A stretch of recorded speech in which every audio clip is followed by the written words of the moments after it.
الحمد لله رب العالمين نحمده ونستعينه ونستهديه ونستغفره ونعوذ بالله من شرور أنفسنا ومن سيئات أعمالنا من يهد الله فلا مضل له ومن يضلل فلن تجد له وليا مرشدا أشهد أن لا إله إلا الله وحده لا شريك له وأشهد أن محمدا عبده ورسوله اللهم صل وسلم وبارك على محمد وعلى آله وأصحابه أجمعين اللهم رب اشرح لي صدري ويسر لي أمري واحلل عقدة من لساني يفقهوا قولي ولا حول ولا قوة إلا بالله العلي العظيم اللهم لا سهل إلا ما جعلته سهلا وأنت تجعل الحزن إن شئت سهلا ربي يسر ولا تعسر وأتمم بالخير أما بعد.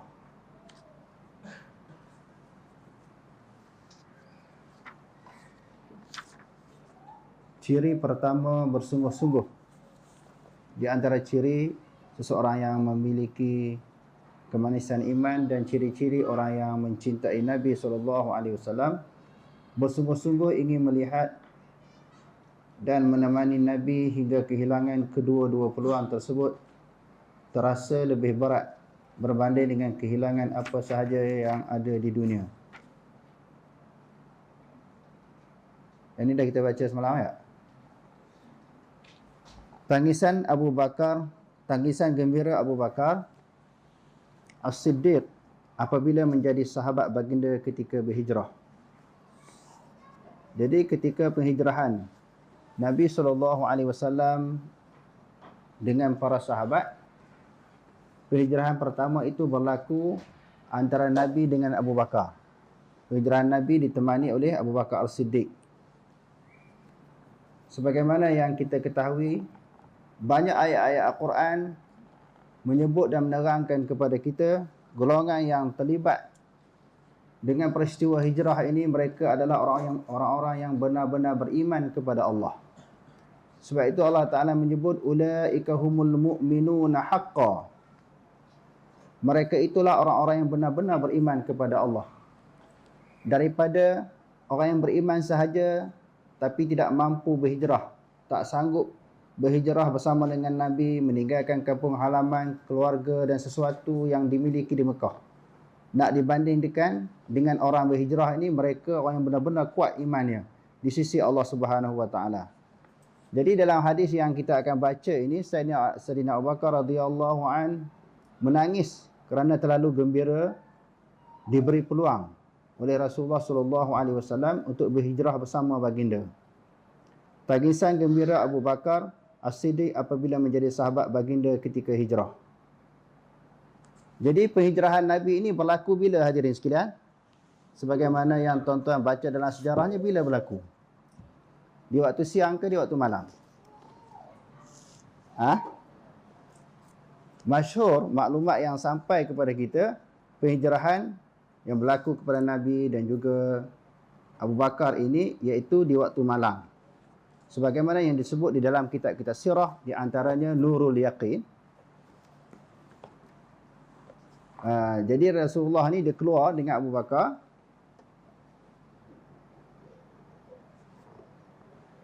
Dan dia mengamanahkan Sayyidina Ali supaya tidur di tempat dia.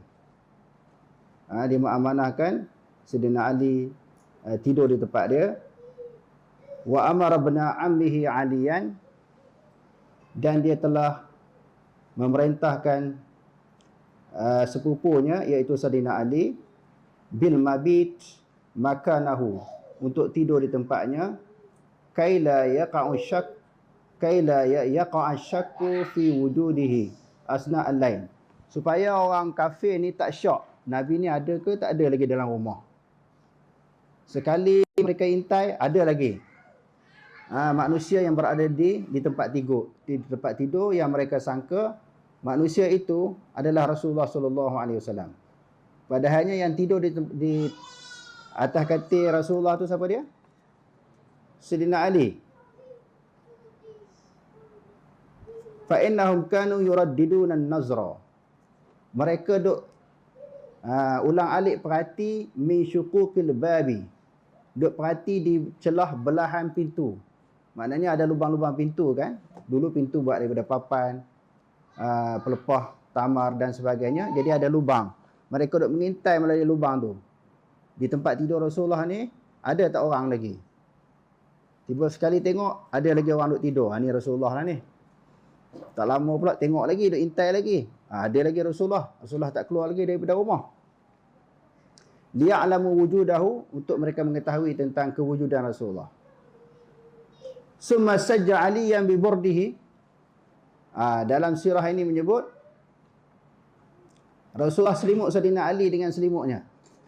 Rasulullah menyelimuti Sayyidina Ali dengan selimutnya. Wa kharaja 'alal qaum, dan Rasulullah pun keluarlah. Setelah dia selimut Sayyidina Ali, dia pun keluar. Wa huwa yaqra'u, hal keadaannya dia membaca ayat Quran. Wa ja'alna min baini aydihim saddan wa min khalfihim sadda fa aghshaynahum fahum la yubsirun. Dia baca ayat tu baru dia keluar. Fa alqallahu an-nauma 'alaihim hatta lam yarahu ahadun. Lalu Allah Ta'ala campurkan mengantuk kepada orang kafir ini, sehingga bila Rasulullah keluar, seorang pun tak nampak. Bila Rasulullah keluar, seorang pun tak nampak. Walam yazal alaihi salatu wassalam sa'iran hatta tuqabil ma'as siddiq. Sehingga dia keluarlah, sehinggalah dia sampai bertemu dengan Sayyidina Abu Bakar. Wasara, dan lalu bila mereka berdua bertemu di waktu malam, hatta balagha gharah thurin, sehingga sampailah gua Sur, fakhtafaya fihi, lalu mereka bersembunyi di dalamnya. Sebenarnya cerita ni tak betul, walaupun saya baca. Cerita ni tak betul. Kita telah meyakini bahawa riwayat yang paling sahih selepas Al-Quran adalah hadis yang diriwayatkan oleh Imam Bukhari. Riwayat ataupun maklumat yang paling sahih setelah Al-Quran adalah Sahih Bukhari. Di dalam Sahih Bukhari, hadis yang ke 3906. Hadis yang ke 3906, Rasulullah SAW berhijrah dengan Abu Bakar ni di tengah hari.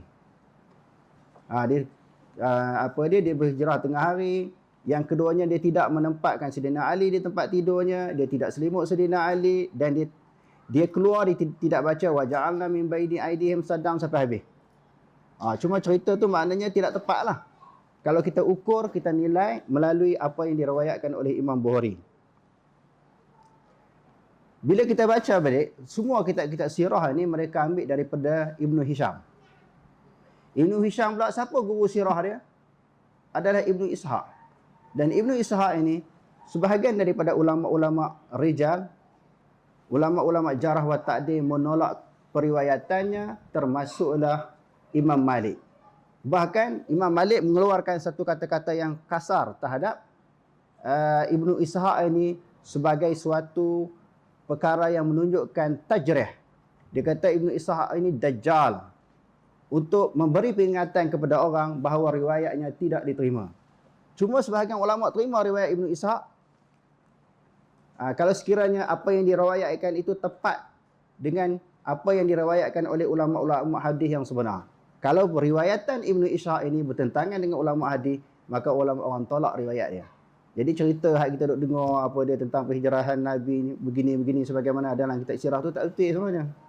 Jadi siapa-siapa yang nak ceramah ke, nak sebar kepada orang, cukup sekadar malam ini. Kita ambil riwayat Sahih Bukhari, Rasulullah bukanlah berhijrah di tengah malam. Dia di tengah hari. Tak terlibat langsung dengan Sayyidina Ali. Jadi banyaknya cerita-cerita ini bila kita tengok, kita teliti, sebenarnya riwayat yang membabitkan semua peristiwa yang besar di dalam sejarah Islam ini, membabitkan Sayyidina Ali, semuanya riwayat bila kita teliti didatangi oleh puak-puak Syiah untuk mengagung-agungkan Sayyidina Ali, melebihi sahabat-sahabat yang lain. Jadi sebenarnya sahabat-sahabat yang lain juga turut terlibat memberi sumbangan kepada Rasulullah di dalam perjuangan Islam, lebih-lebih lagi di dalam peristiwa apa? Di dalam peristiwa hijrah. Maknanya sedikit pembetulan daripada apa yang pernah kita pegang, bahawa Rasulullah berhijrah di waktu malam, padahalnya di tengah hari. Imam Bukhari meriwayatkan daripada isteri Nabi Aisyah, beliau berkata pada suatu siang yang panas. Dia terjemah apa yang ni pun pada siang. Yang panas terik ketika kami sedang duduk di rumah Abu Bakar. Semoga Allah meridai beliau. Tiba-tiba ada orang yang berkata kepada Abu Bakar, itu Rasulullah sallallahu alaihi wasallam sedang berjalan dengan kain penutup kepala baginda. Biasanya baginda tidak datang pada waktu sebegini.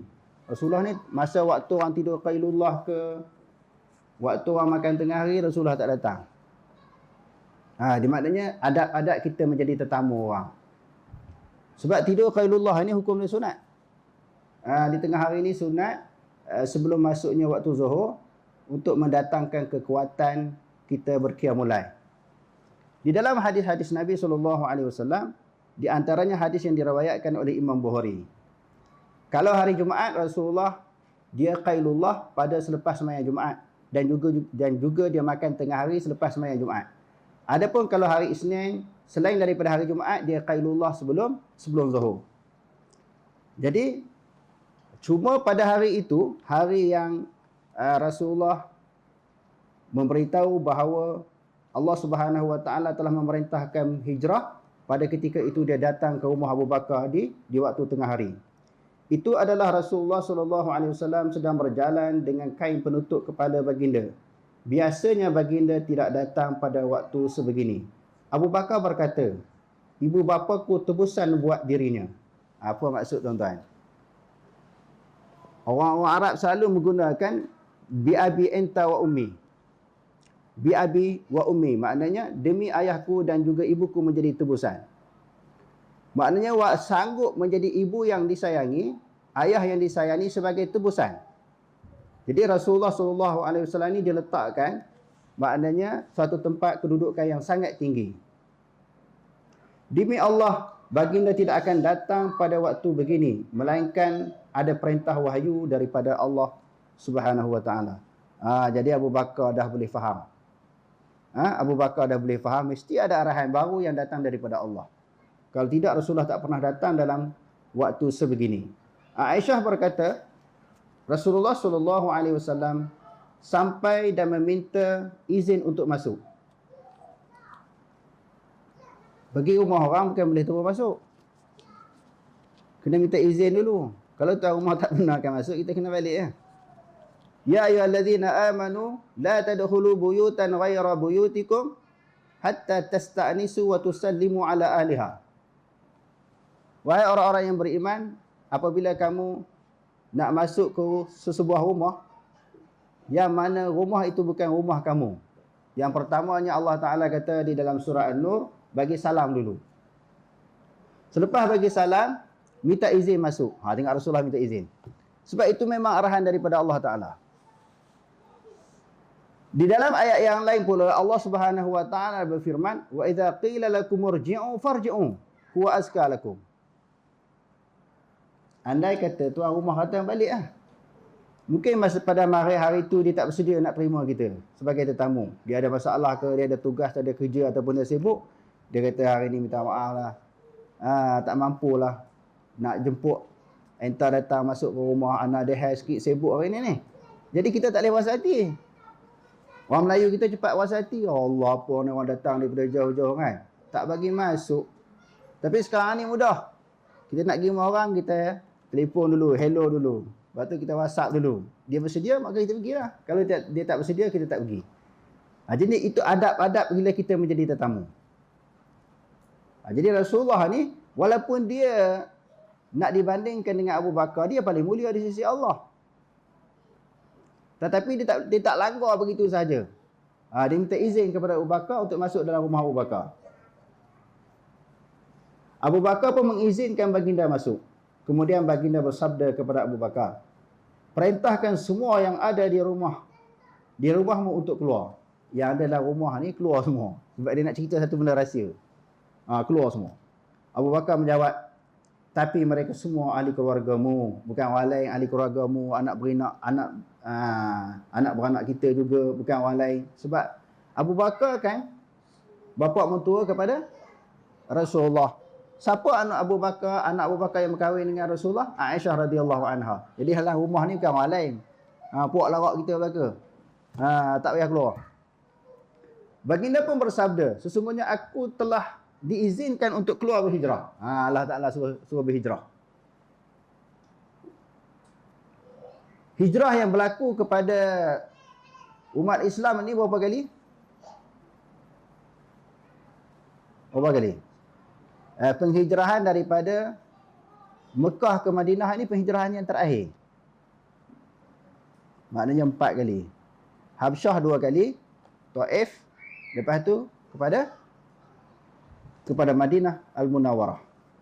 Abu Bakar berkata, maksudnya aku akan menemanimu, wahai Rasulullah. Nabi menjawab, ya benar.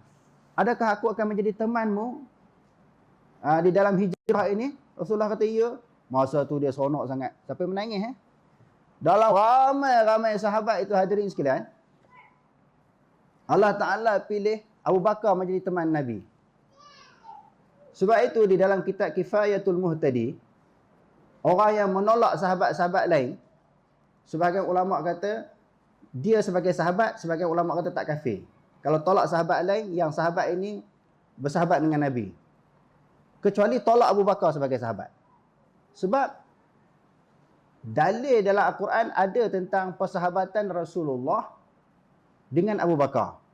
Izhuma fil ghari iz yaqulu li sahibihi la tahzan innallaha ma'ana. Allah Ta'ala cerita dengan dhamir.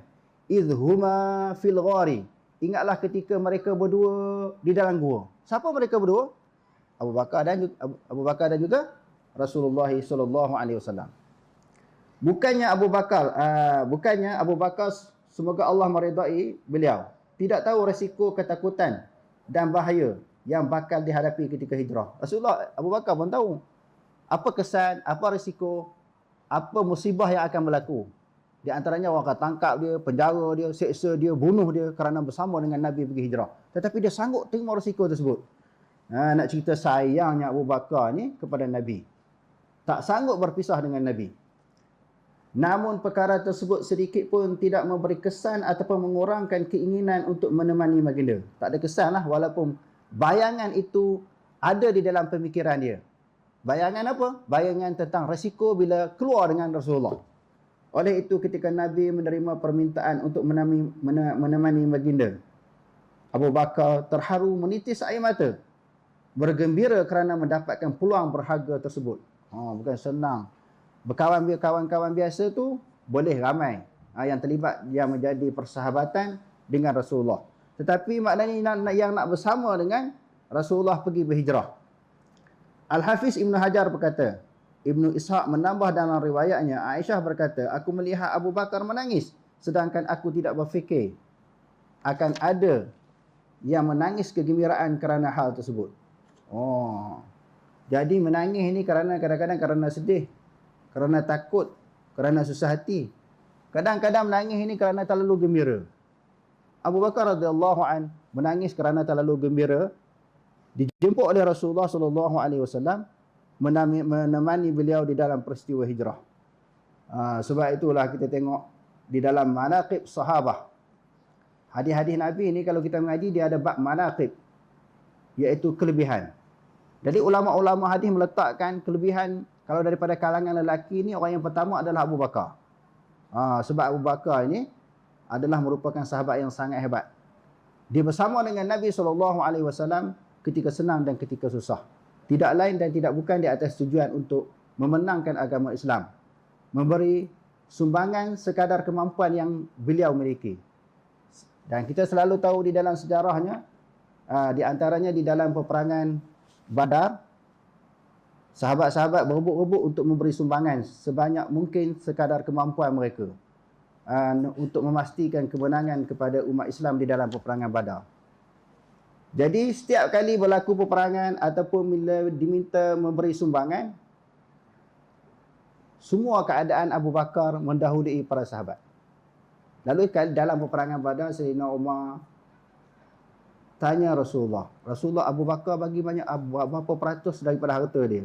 Sumbangan dia banyak mana yang dia sumbangkan dalam peperangan ini? Sayyidina Umar bagi setengah. Dia rasa dia paling banyak lah. Dia nak atasi, dia nak lawan Saidina Abu Bakar. Rasulullah atau Abu Bakar ni dia bagi semua. Bila ditanya apa yang tinggal kepada kamu wahai Abu Bakar, yang tinggal kepada aku Allah dan Rasul. Tak ada apa langsung. Sampai ke mati tak boleh nak lawan. Sumbangan, nafkah yang dilakukan oleh Abu Bakar. Jadi layaklah Abu Bakar ini yang diberi gelaran As-Siddiq. Abu Bakar yang paling sangat-sangat membenarkan ataupun mengiyakan apa yang disampaikan oleh Nabi SAW. Aqulu qawli hadza wa astaghfirullahal azim li wa lakum. Wassalamu alaikum warahmatullahi taala wabarakatuh.